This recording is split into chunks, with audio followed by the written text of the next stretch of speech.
सुप्रभातम विद्यार्थियों। पिछली कक्षा में हम लोग श्रीमद् भगवद गीता के द्वितीय अध्याय के अंतर्गत 2वें श्लोक तक अध्ययन किया था। आज इस कक्षा में हम 11वें श्लोक से पुनः आगे अपना अध्ययन जारी रखेंगे। देखिए 11वां श्लोक श्रीमद् भगवद गीता में प्रतिपादित है। श्री भगवान उवाच।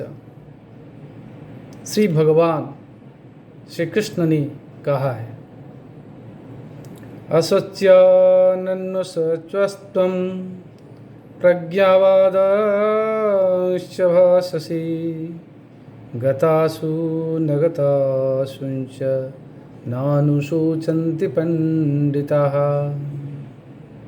संधि विच्छेद। असोच्यां धन अन्नुसचः धन त्वम् असोच्यानन्नशोचस्त्वं प्रज्ञावादं धन च प्रज्ञावादांश्च गतासुन धन अगतासुन धन च गतासु न गतासुंश्च न धन अनुशोचन्ति नानुशोचन्ति। जैसा कि पिछली कक्षा में हमने 10वें श्लोक में पढ़ा था कि संजय महर्षि वेदव्यास प्रदत्त दिव्य दृष्टि के बल पर धृतराष्ट्र को बता रहे थे कि जो विषादग्रस्त है अर्जुन, उन्हें उस विषाद से प्रबोधित करने के लिए, उस विषाद से उनको पुनः प्रकृतिस्थ करने के लिए, अपने कर्तव्य पथ पर अग्रसित करने के लिए, अपने कर्तव्य कर्म का निर्वहन करने के लिए भगवान श्री कृष्ण ने ऐसा कहा। क्या कहा? तो वह इस पद्य में है कि श्री भगवान वाच, भगवान श्री कृष्ण ने कहा, ये अर्जुन, तुम असोच्यानन्वसचः च प्रज्ञावादान भाससे पंडिताः गतासुंच अगतासुंच न अनुशोचन्ति। हे अर्जुन, हे मध्यम पांडव, तुम असोच्यानन्वसचः न सोच्याः इति असोच्याः, जो शोचनीय नहीं है, जिनके बारे में दुख व्यक्त नहीं करना चाहिए, जो दुख के निमित्त नहीं है, जो दुख के विषय नहीं है, जो चिंतनीय नहीं है, जिनके बारे में कभी दुख का व्यक्त नहीं करना चाहिए, दुख का जहाँ स्थान नहीं है, ऐसे विषयों के बारे में अनुसचः, तुम दुखित हो रहे हो, तुम दुख व्यक्त कर रहे हो, तुम शोक कर रहे हो जो शोक करने योग्य नहीं है, जो शोक के बाहर है, जो बहिर्भूत है, उन विषयों के बारे में तुम शोक कर रहे हो, तुम दुख कर रहे हो। अर्थात जो गुरुजन है, कि गुरु द्रोणाचार्य, कि पितामह भीष्म, कि कहीं ये मेरे बाणों से इनकी मृत्यु न हो जाए और इनके मृत्यु के परिणाम स्वरूप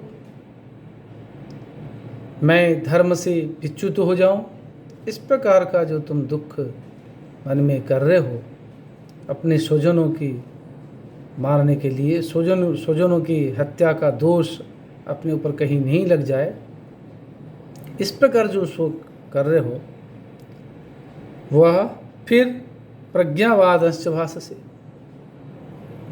फिर प्रज्ञावाद अर्थात विद्वान लोगों की कथन की तरह और उनकी उक्ति की तरह, उनकी वचन की तरह तुम बोल रहे हो, उनकी अभिव्यक्ति की तरह अपनी अभिव्यक्ति को प्रकट कर रहे हो। क्योंकि जो मूर्ख होते हैं तथा जो अज्ञ होते हैं, जिनको वास्तविक तत्व की जानकारी नहीं होती है, जो तत्वदर्शी नहीं है, जो सामान्य व्यक्ति हैं, वही अपने स्वजनों की मृत्यु को लेकर दुखी होते हैं, शोक व्यक्त करते हैं। परंतु तुम एक विद्वान पुरुष हो, एक श्रेष्ठ पुरुष हो, और फिर भी तुम दुख व्यक्त कर रहे हो। अगर दुख व्यक्त कर रहे हो ऐसे स्वजनों के बारे में, फिर कैसे विद्वान बने? दोनों विरोधी धर्म है। जो विद्वान होगा, जो प्रज्ञ होगा, जो ज्ञानी होगा, जो तत्वदर्शी होगा, वो कभी इस प्रकार दुख व्यक्त नहीं करेगा। अगर तुम दुख व्यक्त कर रहे हो तो तुम विद्वान नहीं हो, और तुम इन स्वजनों के बारे में, इन गुरुजनों के बारे में तुम क्या कर रहे हो? दुख व्यक्त कर रहे हो, और फिर अपने आप को विद्वानों की तरह प्रस्तुत कर रहे हो, विद्वानों की भाषा बोल रहे हो, पंडितों की तरह अपना विचार रख रहे हो। ये सरासर गलत है। क्योंकि पंडिता, जो पंडित होते हैं, पंडित शब्द का अर्थ है पंडा अस्य अस्ति इति पंडितः। इस व्युत्पत्ति के माध्यम से पंडा का मतलब शास्त्रोज्ज्वला ज्ञान, शास्त्र सम्मत ज्ञान, शास्त्र परिनिष्ठित परिमार्जित ज्ञान जिनके अंदर है, वो पंडित कहलाते हैं, वो विद्वान कहलाते हैं। वो विद्वान या पंडित या निष्णात या शास्त्रज्ञ या तत्वदर्शी पुरुष गतासुन च अगतासुन च गताः अशवः येषां ते गतासवः तान् गतासुन अगतासुन न गताः असवः येषां ते अगतासवः तान् अगतासुन। मन जिनकी असु माने प्राण निकल चुके हैं और जिनके प्राण नहीं गए। गतासुन अगतासुन, मरे हुए और जीवित, मृत्यु और जन्म।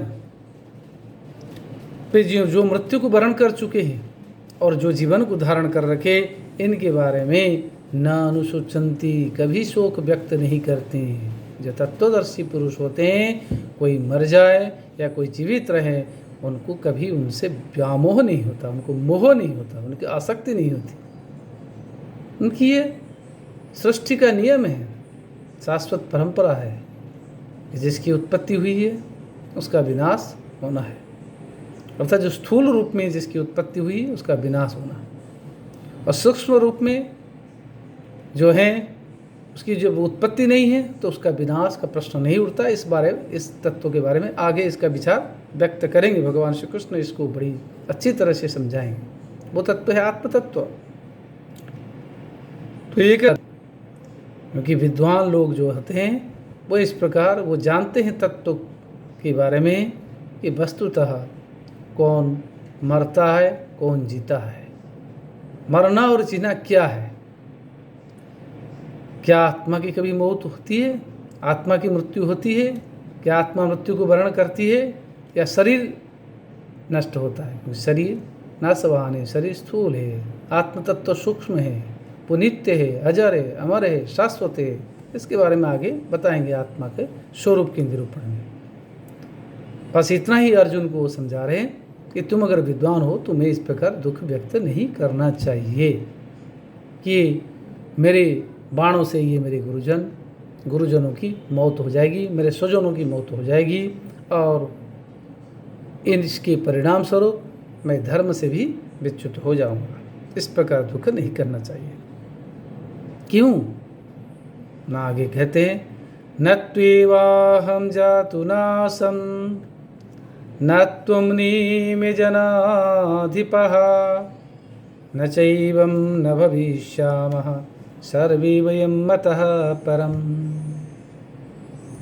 संधि विच्छेद।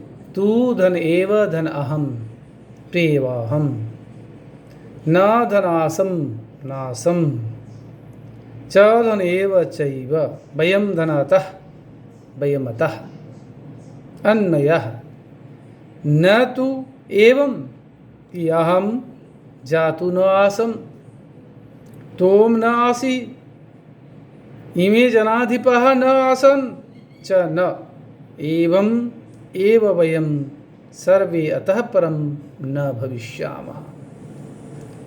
भगवान श्री कृष्ण अर्जुन को बड़े सरल तरीके से समझा रहे हैं। हे अर्जुन, हे मेरे प्रिय सखे, हे मेरे मित्र, हे मेरे प्रिय शिष्य, हे मध्यम पांडव, कि तुम जो दुख व्यक्त कर रहे हो, तुम्हें दुख व्यक्त नहीं करना चाहिए, क्योंकि तुम्हारा दुख तो यही है ना कि ये सब मर जाएंगे, मेरे गुरुजन मर जाएंगे, मेरे सगे संबंधी मर जाएंगे, परंतु मैं ही कहूँगा कि ये नहीं मरेंगे। और तुम इसको मारने वाले हो, निमित्त बन रहे हो, ये सोच रहे हो ना। मेरा कहना है कि तुम इसे मारने वाले भी नहीं हो, तुम इसके निमित्त भी नहीं हो। तुम अगर नहीं मारते, ये मरते हैं, उनकी मरण धर्म इस शरीर है। तो इसको आगे और विशद विवेचन करेंगे। बस बड़े तरीके से वो समझा रहे हैं। बोले हे अर्जुन, न तू एवं, ऐसा भी नहीं है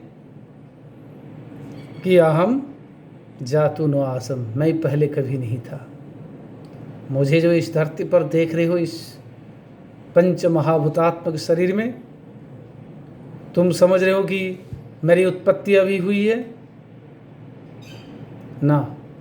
इस पंच महाभूतात्मक शरीर की जरूर अभी उत्पत्ति हुई है, पर ये गलत है कि मैं पहले नहीं था। मैं अभी हूँ और पहले भी था।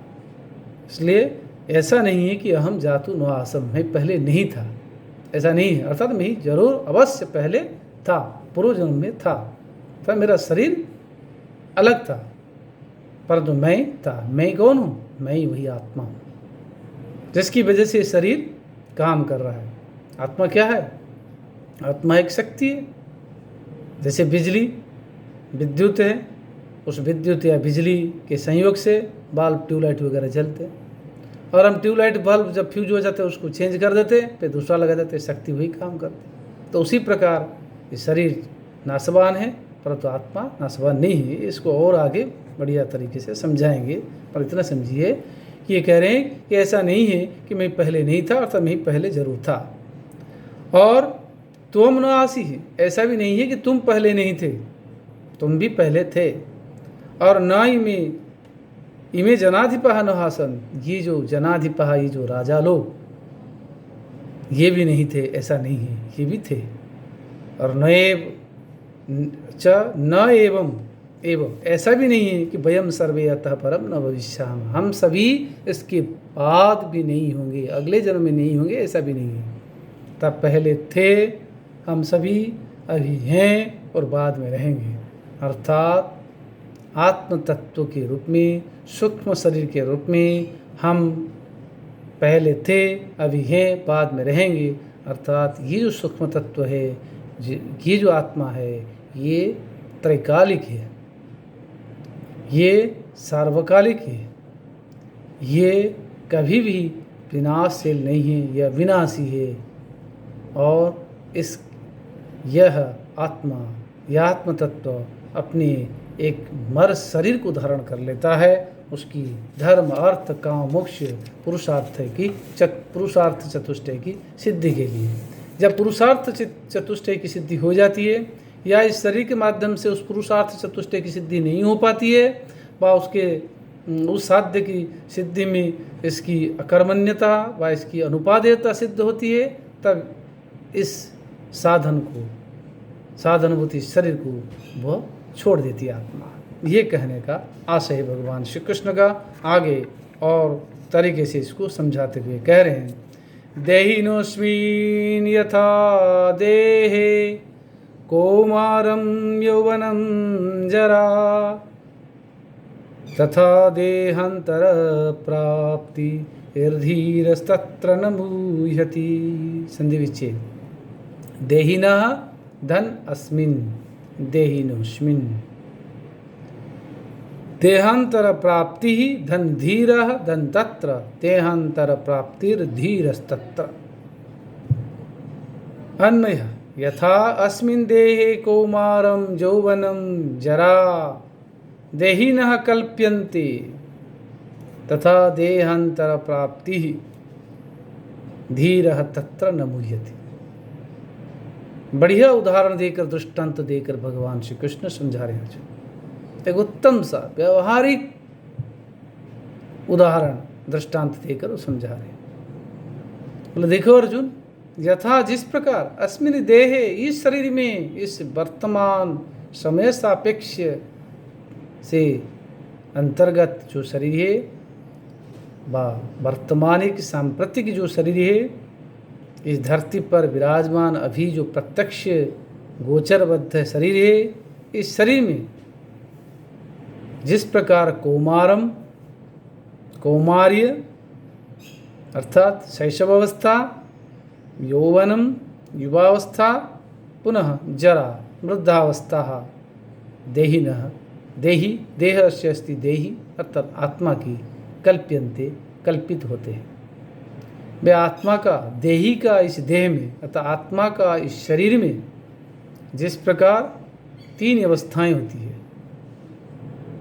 पहली अवस्था है शैशवावस्था, फिर धीरे धीरे वो युवावस्था में पदार्पित कर लेता, फिर युवावस्था के बाद जरावस्था, वृद्धावस्था आ जाती है। शरीर वही है, उस शरीर में केवल परिवर्तन होता है, शरीर नष्ट नहीं हुआ।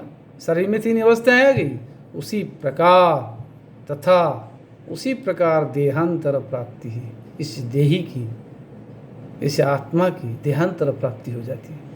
इस आत्मा का दूसरे शरीर का धारण करना होता है। जब ये शरीर नष्ट हो जाता है तब फिर दूसरे शरीर को धारण कर लेता है। वह ये शरीर नाशवान है, क्योंकि ये शरीर जब अनुपादेय सिद्ध हो जाता है तो आगे इसको वस्त्र के माध्यम से और समझाएंगे।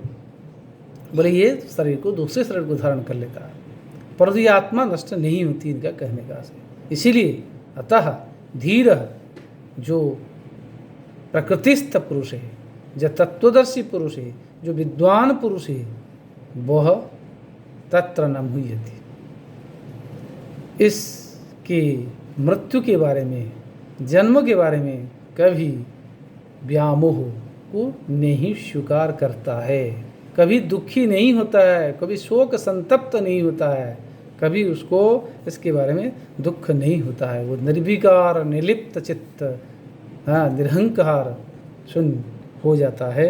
कहो तत्वदर्शी पुरुष, क्योंकि वो जानता है कि ये आत्मा कभी नष्ट नहीं होती है।